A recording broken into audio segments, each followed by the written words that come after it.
Puisque vous êtes tous là, on va commencer. On est un peu en avance sur l'horaire, mais bon, on est aussi impatients que vous. Les notions incontournables pour investir en bourse avec mon camarade Gérard Rampeau. C'est la récréation, hein, Gérard. J'avais juste à appuyer sur le bouton. Exact. Et c'est le show qui va commencer, vous allez voir. Et puis, à vos côtés, Philippe Dubois, Fortuneo. Bonjour Philippe. Bonjour.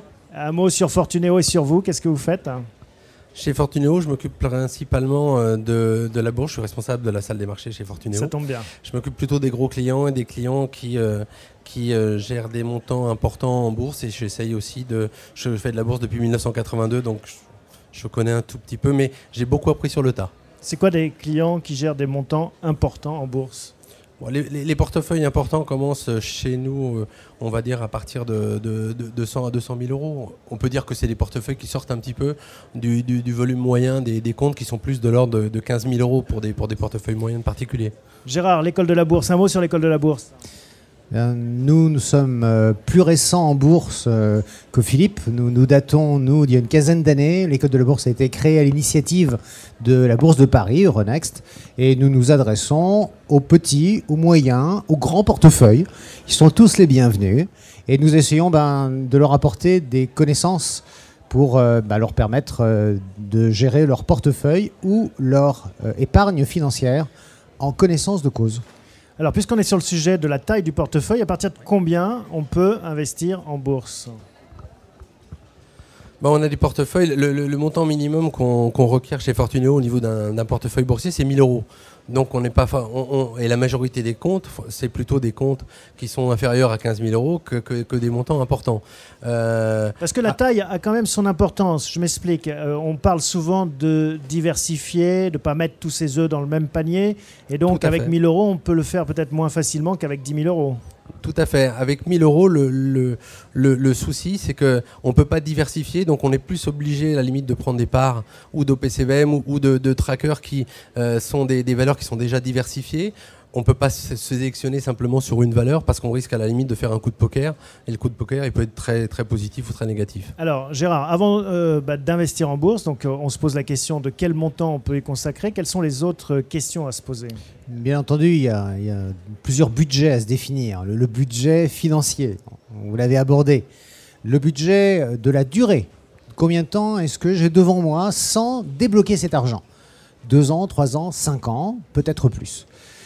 C'est pas neutre, puisque lorsqu'on vit des périodes aussi difficiles que celles que nous vivons en ce moment, eh bien, si on a un peu de temps, on a peut-être une chance, sûrement une chance de s'en sortir. Si on est obligé de vendre pendant ces périodes un peu difficiles, parce que ces périodes difficiles peuvent durer quelques années, là, on n'est pas très bien. Donc, le budget du temps, le budget, j'allais dire, de sa capacité à supporter pendant un temps qui est toujours trop long, Philippe nous le confirmera, des périodes de baisse boursière. Et dans ce cas-là, ça renvoie au budget. Il ne faut peut-être pas trop mettre des sommes trop importantes pour pouvoir les laisser investir en bourse. Et puis, il y a un dernier budget. Moi, j'insiste beaucoup là-dessus. Je sais que c'est peut-être choquant pour certains d'entre vous. Je m'en excuse par avance. Mais si vous ne savez pas où vous allez, si vous n'avez pas d'objectif chiffré, eh bien, vous n'arriverez jamais à sortir en plus-value. Souvenez-vous, le CAC 40 qui monte jusqu'en septembre 2000. Il était où votre objectif ? Toujours plus. Du coup, on s'est cassé la figure. Tout le monde a oublié de vendre. Et on est reparti pour une deuxième remontée. On remonte jusqu'en 2007. Il était où votre objectif ? J'en avais pas. Qu'est-ce que vous alliez chercher en bourse ? Le maximum. Si vous allez en bourse sans avoir d'objectif, c'est comme si vous prenez la mer. C'est ce qu'on se disait tout à l'heure avec Philippe. Prenez un bateau, vous vous lancez... et on n'est pas tous des navigateurs de haute mer, vous vous lancez dans l'océan. Si vous n'avez pas l'objectif, vous n'arriverez nulle part, vous échouerez. C'est un point très important. C'est quoi un objectif raisonnable en bourse ? Parce qu'on peut se fixer des objectifs inatteignables. Mais au vu des 30 dernières années qui sont celles de vos expériences humaines. Alors, les objectifs en bourse, il est difficile de se les fixer. Par contre, je pense que les règles de base, il ne faut pas avoir besoin de ces liquidités. La bourse, c'est un surplus d'investissement. Je pense qu'il ne faut pas y consacrer plus de 15 à 20% de son investissement global. Il faut diversifier sur l'immobilier, sur de l'assurance vie, sur des livrets d'épargne, sur des produits qui sont un peu plus liquides. Ne pas mettre tous ses œufs dans le même panier. Et ne pas se sentir plus fort que le marché, ça revient un petit peu à ça au niveau des objectifs.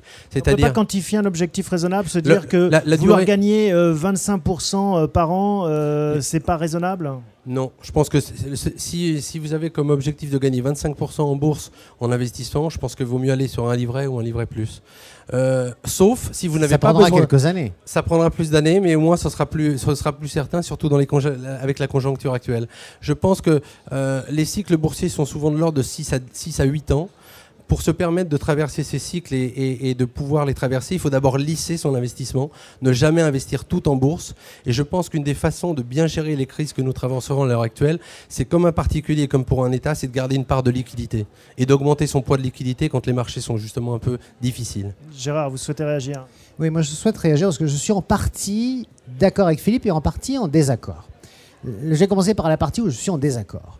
Je crois que quand on s'intéresse au marché actions, au marché des obligations, ou monétaire, il faut avoir une idée de ce que peut être la performance globale de chaque classe d'actifs. Moi, je ne suis pas un spécialiste de statistiques, mais il existe dans notre pays un organisme qui s'appelle l'INSEE, l'Institut national de la statistique et des études économiques, dont le job n'est pas de ne pas vendre des cours de l'école de la bourse ou de proposer des comptes ou des transactions, des transmissions d'ordre en bourse comme Fortuneo, comme l'école de la bourse, mais dont l'objectif est d'essayer de comprendre la réalité économique. Et à l'INSEE, il y a un certain nombre d'études qui ont été réalisées depuis qu'on a, j'allais dire, des archives et qu'on a, bien entendu, des cours de bourse et des cours d'actions et d'obligations. Et donc, sur une longue période, on peut dire, mon cher Philippe, que les actions rapportent en moyenne, historique longue, par année, environ 3%, 3 petits ou 3 grands pourcents de plus que des obligations d'État à 10 ans.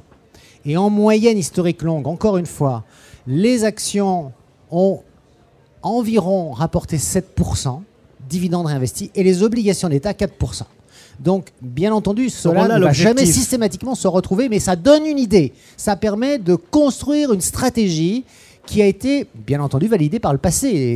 Et le passé n'éclaire pas forcément l'avenir, je vous l'accorde, mais ça donne une idée. D'accord. Donc, si je prolonge, Gérard, votre raisonnement, vous me dites, vous achetez une action Renault, et dès qu'elle touche ces 7%, une sonnette, une alerte résonne, et je vends. Je crois que je n'ai pas été suffisamment clair. Vous avez raison, Thomas, de me faire revenir là-dessus. Là, les 7% de hausse moyenne, c'est le marché qui fait 7% de hausse en moyenne.